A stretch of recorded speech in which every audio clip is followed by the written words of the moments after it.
မလေးလို့တာဝန်မလေးလို့ကြတော့တန်ဂုံလို့ခေါ်တာပါတန်ဂုံတာဝန်တန်ဂုံဂျာဝပ်ဆိုရင်လည်းတာဝန်ကြတာနော်တန်ဂုံဆိုတာတာဝန်ပြောတာပါတာဝန်ကြတယ်ဆိုတာတန်ဂုံဂျာဝပ်တန်ဂုံဂျာဝပ်တန်ဂုံဂျာဝပ်တာဝန်ယူတယ်တာဝန်ကြတယ်လို့ပြောတာပါတာဝန်ဆိုတာတန်ဂုံတာဝန်ယူတယ်တာဝန်ကြတယ်ဆိုတာတန်ဂုံဂျာဝပ်လို့ခေါ်တာပါ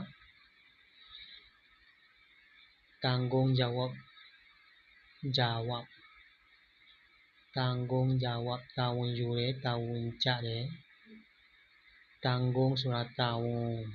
န်နော်နောက်တစ်ခုက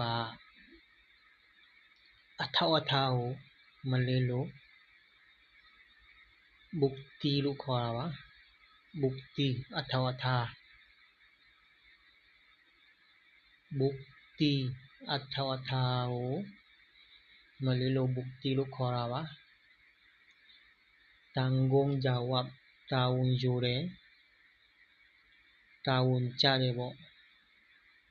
တန်ဂုံတာဝန်တန်ဂုံဂျာဝပ်တာဝန်ယူတယ်တာဝန်ကြတယ်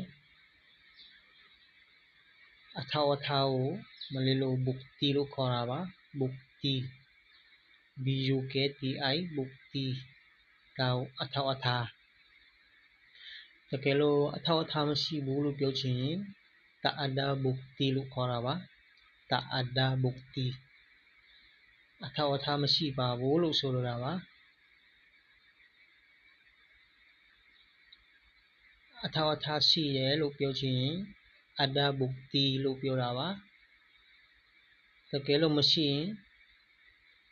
tak ada bukti လို့ပြောတာပါအထောက်အထားမရှိပါဘူးလို့ပြောတာပါ tak ada bukti tak ada bukti အထောက်အထားမရှိပါဘူးလို့ပြောတာပါတကယ်လို့အထောက်အထားရှိတာကိုပြောချင်ရင် ada bukti တကယ်လို့မရှိရင် tak ada bukti လို့ပြောတာပါ